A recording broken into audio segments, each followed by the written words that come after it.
भगवत प्राप्ति का अर्थ क्या है? मित्रों, भगवत प्राप्ति हर आत्मा का इटर्नल भूख है। जब से आत्माएं धाम से इस भौतिक जगत में आई हैं, तब से उसकी प्यास हरि की प्राप्ति ही है। पर आत्मा इसको पहचान नहीं पा रही है और तुच्छी भौतिक पदार्थों में मन लगाए हुई है, इसलिए वो हमेशा दुखी रहती है। जब शुद्ध भक्त अपने उपदेश रूपी कृपा से हमें समझाते हैं, तब जाके आत्मा हरि भक्ति में आती है और हरि को प्राप्त करती है। पर भगवत प्राप्ति का अर्थ क्या है, आज इसी पर बात करेंगे। मित्रों, दुनिया भर के कुछ अद्वैतवादी, योगी और सो कॉल्ड हरि भक्तों ने भगवत प्राप्ति का बहुत गलत अर्थ दिया है। मूर्ख अद्वैतवादी कहते हैं कि निराकार ब्रह्म में विलीन होना ही भगवत प्राप्ति है। मूर्ख योगीजन कहते हैं कि प्रकृति में विलीन होना ही भगवत प्राप्ति है। सो कॉल्ड हरि भक्तों के अनुसार आत्मा धाम में जाके हरि में समा जाती है, ऐसे नर नारायण बन जाता है और ये भगवत प्राप्ति है। पर मित्रों, ये तीनों बातें अज्ञान और कपट हैं। इनका वास्तविकता से दूर दूर तक कोई संबंध नहीं है। ये सारी व्याख्या इस कुभाव से रची गई है कि आत्मा भी परमात्मा बन सकता है। ये सारी व्याख्या श्री हरि के प्रति ईर्ष्या से जनित है। भले ही कोई योग कर ले, ध्यान कर ले, ज्ञान अर्जित कर ले और इवन हरि नाम भी जप ले, वो कभी भी भगवान नहीं बन सकता। जो श्री कृष्ण है वो कोई पोस्ट नहीं है जो अलग अलग लोग उसे प्राप्त कर सके। भगवान कोई पोस्ट नहीं, बल्कि वो एक व्यक्ति का नाम है। और स्वयं श्री कृष्ण गीता में बोलते हैं कि मैं क्षर और अक्षर के परे हूँ। क्षर का मतलब बद्ध जीव है और अक्षर का मतलब नित्य सिद्ध जीव है।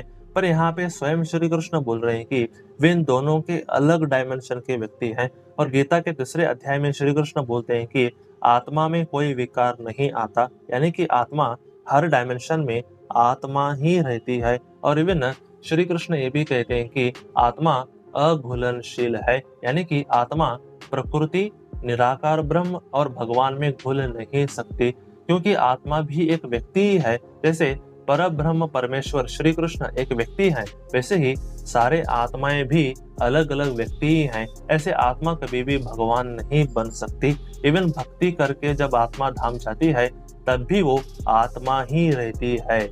स्वयं राधा कृष्ण के अवतार चैतन्य महाप्रभु ने कहा है चैतन्य चरितामृत में, जीवेर स्वरूप होए कृष्णेर नित्य दास, यानी कि सारी आत्माओं का स्वरूप क्या है कि वे कृष्ण के नित्य दास हैं। पर आत्माओं ने भगवान के प्रति ईर्ष्या करके इस भौतिक जगत में आ चुकी हैं और अपने स्वरूप को भूल चुकी हैं। इसलिए हमें फॉरगॉटन सोल्स कहा जाता है।